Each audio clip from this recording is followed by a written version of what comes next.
ಇಲ್ಲ ನಾವು ಸಣ್ಣ ಹುಡುಗರಿಗೆ ಚೆನ್ನಾಗಿದೆ ಹಾಗೆ ಇರ್ತದೆ.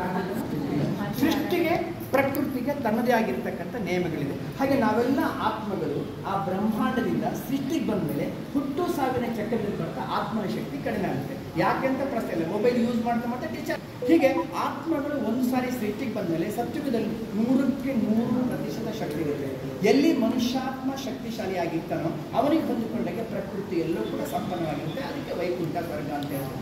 ತ್ರೇತಾಯುಗಕ್ಕೆ ಬಂದಾಗ ಸ್ವಲ್ಪ ಕಡಿಮೆ ಆಗುತ್ತೆ, ಆದರೂ ಕೂಡ ಅಲ್ಲಿ ಆತ್ಮಸ್ಮೃತಿ ಇರ್ತದೆ. ಸತ್ಯ ಹಾಗೂ ತ್ರೇತಾಯುಗದಲ್ಲಿ ಎಲ್ಲರಿಗೂ ಆತ್ಮಸ್ಮೃತಿ ಇರ್ತದೆ. ಅಲ್ಲಿ ಪೂಜ್ಯ ದೇವತೆಗಳು ಅಂತ ಹೇಳಿದ್ರು, ಯಾರು ಯಾರನ್ನು ಪೂಜೆ ಮಾಡ್ತಕ್ಕಂಥ ಅಗತ್ಯ ಇಲ್ಲ, ಅದಕ್ಕೆ ಸ್ವರ್ಗ ಅಂತ ಹೇಳಿದ್ರು. ಹೀಗೆ 2 ಸುಮಾರು 30 ಕೋಟಿ ಆತ್ಮಗಳು ದೇವರ ಸೃಷ್ಟಿ ಬರ್ತಾರೆ. ಅವೆಲ್ಲರೂ ಕೂಡ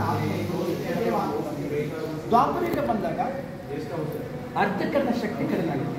ಯಾವಾಗ ಅರ್ಧಕರ್ಣ ಶಕ್ತಿ ಕಡಿಮೆ ಆಗುತ್ತೋ ಅವಾಗ ಆತ್ಮಸ್ಮೃತಿ ಮರ್ತೋಗ್ಬಿಡುತ್ತೆ. ಮನುಷ್ಯ ಆತ್ಮ ದೇಹದ ಅಭಿಮಾನಕ್ಕೆ ಸಿಕ್ಕಾಕೊಂಡಿದೆ. ಯಾವಾಗ ದೇಹದ ಅಭಿಮಾನಕ್ಕೆ ವಶ ಆಗ್ತೀವೋ ಆವಾಗ ಕಾಮಕ್ರೋಧಕ್ಕೆ ಸಿಕ್ಕಾಕೊಂಡಿರ್ತೀವಿ, ಆವಾಗ ದುಃಖ ಶುರುವಾಗುತ್ತೆ. ಯಾವಾಗ ದುಃಖ ಶುರುವಾಗುತ್ತೋ ಆಗ ಮನುಷ್ಯ ಮಾರ್ಗ ಹುಡುಕ್ತಾನೆ. ಏನು ಮಾಡಬೇಕಂತ ಅವಾಗ ಭಕ್ತಿ ಸ್ಟಾರ್ಟ್ ಆಗುತ್ತೆ. ಮೊದಲ ಭಕ್ತಿ ಪರಮಾತ್ಮ ಶಿವನನ್ನ ಲಿಂಗದ ರೂಪದಲ್ಲಿ ಪೂಜೆ ಮಾಡ್ತಾರೆ. ಹೇಳ್ತಾರಲ್ಲ, ಸೌರಾಷ್ಟ್ರೇ ಸೋಮನಾಥ ಶ್ರೀ ಮಲ್ಲಿಕಾರ್ಜುನ ಉಜ್ಜಯಿನಿ ಮಹಾಕಾಲೆ ಓಂಕಾರ ಮಹೇಶ್ವರ ಪರಟೆ ವೈದ್ಯನಾಥ ಡಾಕಿನ ನೀಲಚಕ್ರ ಸೇತುಪತಿ ರಾಮೇಶ್ವರ ನಾಗೇಶ್ವರ ದ್ವಾರಕಾರ ವಾರಣಾಸಿ ವಿಶ್ವಂ ತ್ರಯಂಬರಂ ಗೋಟಿಪೇಟೆ ಹಿಮಾಲಯ ಕೇದಾರಂ ದಸ್ಮೇಶಂ ಶಿಲಾಲಯ ಅಂತ 12 ಜ್ಯೋತಿರ್ಲಿಂಗದ ರೂಪದಲ್ಲಿ ಪೂಜೆ ಮಾಡ್ತೀವಿ. ಇಲ್ಲಿ 2 ಶಬ್ದ ಹೇಳ್ತಾರೆ, ಜ್ಯೋತಿ ಹಾಗೂ ಲಿಂಗ.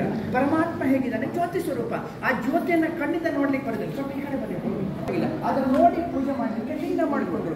ಲಿಂಗ ಅಂದರೆ ಸಂಸ್ಕೃತ ಶಬ್ದ. ಲಿಂಗ ಅಂದರೆ ಸಂಕೇತ, ಚಿಹ್ನೆ, ಗುರು, ಫೋಟೋ ಅಂತ. ಈಗ ನೀವು ಇಲ್ಲೇ ಇದ್ದೀರಿ, ನಿಮ್ದು 1000 ಗಟ್ಟಲೆ ಫೋಟೋ ಮಾಡಿಬಿಡ್ಬೋದು, ಆದರೆ ನೀವು ಎಷ್ಟು ಜನ ಇದ್ದೀರಿ? ಒಬ್ಬರೇ. ಹಾಗೆ ಜಗತ್ತಿಗೆ ಭಗವಂತ ಎಷ್ಟು ಜನ? ಒಬ್ಬರೇ. ಅವನನ್ನು ಗುರುತಿಸಲಿಕ್ಕೋಸ್ಕರ ಇರ್ತಕ್ಕಂಥ ಚಿತ್ರ ಜ್ಯೋತಿರ್ಲಿಂಗ. ಅದಕ್ಕೆ ಬಸವಣ್ಣ ಹೇಳಿದ್ರು, ಅವರು ಹೀಗಾಗಿ ಗುರುವನ್ನು ಕೊಟ್ಟರೆ ಗುರುವನ್ನೇ ನಂಬಿದ ಕುರಿಗಳ ನೋಡ ಕೂಡಲ ಸುಖ. ನಿಮಗೆ ಗೊತ್ತಾಗಲಿ ಅಂತ ಚಿಹ್ನೆ ಕೊಡಲಾಯಿತು. ಚಿಹ್ನೆ ಪರಮಾತ್ಮ ಅಲ್ಲ, ಅದರ ಹಿಂದೆ ಇರ್ತಕ್ಕಂಥ ಸತ್ಯನಾರಾಯಣ. ಹೀಗೆ ಒಂದು ಕಡೆ ದ್ವಾಪರದಲ್ಲಿ ಭಕ್ತಿ ಸ್ಟಾರ್ಟ್ ಆಗುತ್ತೆ. ಆದರೆ ಭಕ್ತಿ ಮಾಡಿರೋದು ಯಾರು ಹೇಳ್ರಿ?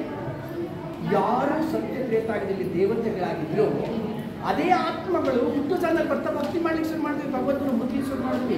ಇನ್ನೊಂದು ಕಡೆ ಧರ್ಮಗಳ ಸ್ಥಾಪನೆ ಆಗುತ್ತೆ. ಸತ್ಯ ತ್ರೇತಾಯುಗದಲ್ಲಿ ಯಾವುದೇ ಧರ್ಮ ಇರೋಂಗಿಲ್ಲ, ಒಂದೇ ಧರ್ಮ, ಒಂದೇ ಕುಲ, ಒಂದೇ ಭಾಷೆ ಇರುತ್ತೆ. ಅದಕ್ಕೆ ಸನಾತನ ಧರ್ಮ. ಅದಕ್ಕೆ ನಾವೆಲ್ಲ ಯಾವ ಧರ್ಮ ಅಂದರೆ ಹಿಂದೂ ಧರ್ಮ.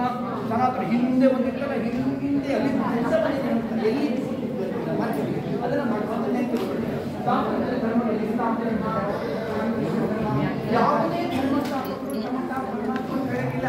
ಪರಮಾತ್ಮ ಜ್ಯೋತಿರ್ಲಿಂಗ ಮುಸ್ಲಿಮರು ನೂರು ಅಂತ ಹೇಳ್ತಾರೆ, ಬುದ್ಧ ಹೇಳ್ತಾರೆ ದಿವ್ಯ ಜ್ಯೋತಿ, ಗುರುನಾನಕ್ ಹೇಳ್ತಾರೆ ಓಂಕಾರ ಸ್ವರೂಪ ಅಂತ. ಆಮೇಲೆ ಋಷಿಗಳು ಹೇಳ್ತಾರೆ ಗುರು ಬ್ರಹ್ಮ ಗುರು ವಿಷ್ಣು ಗುರುದೇವೋ ಮಹೇಶ್ವರ ಗುರು ಸಾಕ್ಷಾತ್ ಪರಬ್ರಹ್ಮ ಅಂದರೆ ಪರಂಜ್ಯೋತಿ ಸ್ವರೂಪ ಅಂತ. ಹೀಗೆ ಜಗತ್ತಿನ